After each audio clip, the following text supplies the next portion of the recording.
Solar system यानी कि सौर मंडल के दो प्लैनेट जो बर्फ के चादरों से ढके हुए हैं, यूरेनस और नेपच्यून, जिनको हिंदी में अरुण और वरुण के नाम से जाना जाता है। उनके शांत दिखने वाले वातावरण में बहुत सारे बड़े रहस्य छुपे पड़े हैं। 1980 में नासा का वर्क 2 ही सिर्फ ऐसा एयरक्राफ्ट था जो इन प्लैनेट के करीब पहुंचा है, पर बहुत थोड़े वक्त के लिए। पर अब हमारे साइंटिस्टों ने इन प्लैनेट के बारे में बहुत सारी छुपी हुई बातों का पता लगा लिया है जो आपको हैरान कर देंगी। इन दोनों प्लैनेट के अंदर कुछ ऐसा हो रहा है जो आपको जानकर विश्वास नहीं होगा। हमारे सोलर सिस्टम में 4 बहुत बड़े ग्रह हैं, लेकिन जुपिटर और सैटर्न के उलट यूरेनस और नेपच्यून पर बहुत सारे पानी पाए जाते हैं और ज़्यादा करके पानी बर्फ के रूप में है।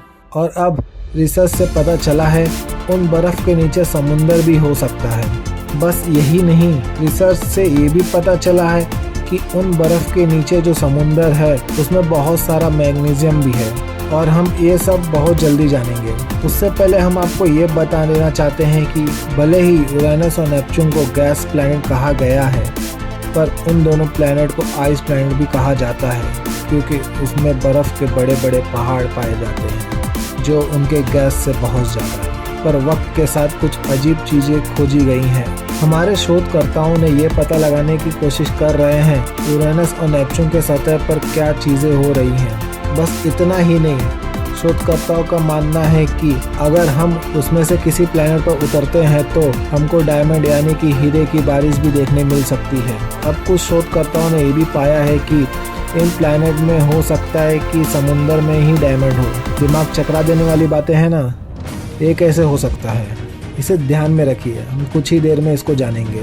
पर पहले हम इन दोनों प्लैनेट के बारे में जान लेते हैं जो अब तक हमको इन प्लैनेट के बारे में पता चला है। यूरेनस का नाम ग्रीक के आसमान के देवता के नाम पर रखा गया है। यूरेनस पहला प्लैनेट था जिसे 1781 में विलियम हर्शल ने पहली बार टेलीस्कोप के मदद से खोजा था, और सूरज से इसकी दूरी 2.9 मिलियन किलोमीटर है। नासा का वो तो सिर्फ मात्र एयरक्राफ्ट है जो इसके 80 किलोमीटर करीब पहुंचा था और कुछ तस्वीरें लिए, पर उन तस्वीरों ने खोजकर्ताओं को सोचने पर मजबूर कर दिया कि हो सकता है कुछ बड़ा पत्थर टकराया हो यूरेनस से, वो भी एक नहीं 2 बार, जिसके कारण प्लैनेट एक साइड झुक गया। जितने वक्त में यूरेनस सूरज का एक चक्कर लगाता है, उतने वक्त में धरती सूरज के 84 चक्कर काट चुकी होती है, और इस प्लैनेट के पास 27 चांद है। इतना ही नहीं, इसके मैग्नेटिक फील्ड नॉर्थ और साउथ अलग है इसके खुद के पोलर नॉर्थ एंड साउथ से। सोचिए कैसा प्लैनेट होगा जिसका साउथ पोल सन के साइड पॉइंट करता है और नॉर्थ पोल 21 साल के लिए अंधेरे में डूबा रहता है। 2011 में टेलीस्कोप के मदद से कुछ अजीब होते हुए दिखा था इस प्लैनेट पर।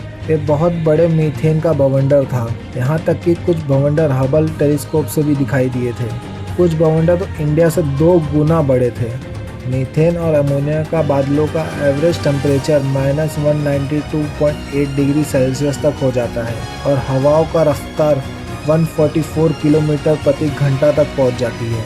और हाँ, एक और बात, सैटर्न सिर्फ एकमात्र प्लैनेट नहीं है सोलर सिस्टम में जिसके चारों तरफ एक रिंग है। यूरेनस के पास 2 रिंग है जो इक्वेटर लाइन पर एक के ऊपर एक है, और वहीं पर इसका जोड़ा नेपच्यून सूरज से 4.5 बिलियन किलोमीटर दूर है। वोयेजर 2 इस प्लैनेट के 4800 किलोमीटर करीब पहुंचने में सफल हुआ था, और 165 साल लगते हैं इसको सूरज का एक चक्कर काटने में, जो ज़्यादा करके बर्फ़ और पत्थरों से बना हुआ दिखाई देता है।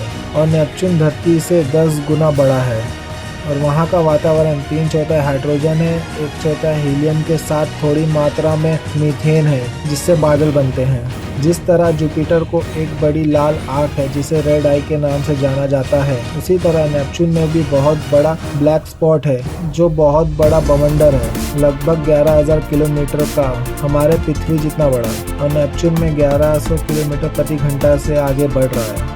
बस इतना ही नहीं, यहाँ तक कि नेपच्यून में चलने वाली हवाएं सोलर सिस्टम में सबसे तेज है। यह 2000 किलोमीटर प्रति घंटा तक पहुँच जाती है। इतनी तेज हवाएं सूरज से नहीं आती, बल्कि नेपच्यून के कोर के पास ही बनती हैं। इनफैक्ट नेपच्यून के कोर में कुछ ऐसा है जिससे वो गर्म रहता है। अभी के लिए दोनों ही प्लैनेट अनस्टेबल है, और मैग्नेटिक फील्ड के अपने सही जगह पर ना होने के कारण दोनों ही प्लैनेट एक तरफ झुक चुके हैं। नेपच्यून का मैग्नेटिक फील्ड 27 गुना ज़्यादा स्ट्रॉन्ग है पृथ्वी से, और वहीं यूरेनस का मैग्नेटिक फील्ड 1 तिहाई है हमारे पृथ्वी से।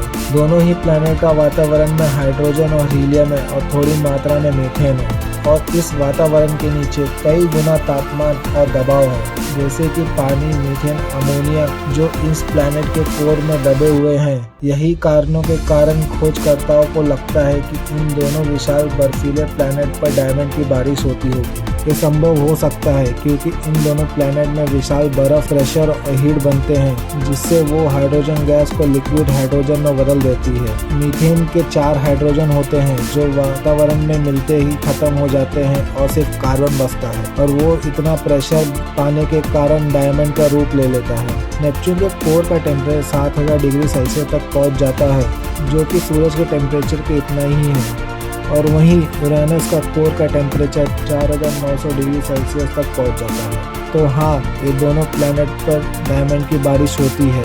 बस इतना ही नहीं, ये भी हो सकता है कि डायमंड लिक्विड के रूप में समुद्र में भी हो सकते हैं। जब डायमंड पिघलता है तब वो पानी की तरह रिएक्ट करने लगता है और वो पानी के ऊपर फ्लोट करता है। माना कि डायमंड बहुत हार्ड मटेरियल है, उसको पिघलाना बहुत मुश्किल है, और डायमंड का मेल्टिंग पॉइंट नापना उससे भी ज़्यादा मुश्किल है। यूरेनस और नेपच्यून पर इतना ज़्यादा टेम्परेचर और प्रेशर मिलता है कि इन दोनों प्लैनेट पर 10% कार्बन पाया जाता है। इतनी ज़्यादा मात्रा में समुद्र में लिक्विड डायमंड पाया जाता है कि जिसके कारण दोनों ही प्लैनेट के मैग्नेटिक फील्ड अपनी जगह से झुक गए हैं। और अब इस प्लैनेट के बारे में और भी ज़्यादा जानने के लिए हमको वहाँ स्पेसक्राफ्ट भेजना पड़ेगा।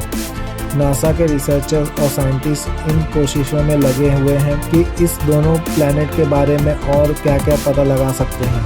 अब ये प्लैनेट हमारे पृथ्वी के करीब आने वाले हैं, तो नासा 2030 में स्पेसक्राफ्ट लॉन्च करने का विचार कर रहा है, जो कि जुपिटर के ग्रेविटी के मदद से होते हुए स्पेसक्राफ्ट 2040 तक उस प्लैनेट पर पहुंचेगा। अप्रैल 2021 में वैज्ञानिकों ने चंद्र एक्सरे की मदद से यूरेनस से एक्सरेस निकलते हुए देखे थे। हमें फ्यूचर में जल्दी ही बहुत कुछ जानने मिल सकता है, तो आप बने रहे हमारे साथ। Thank you for watching.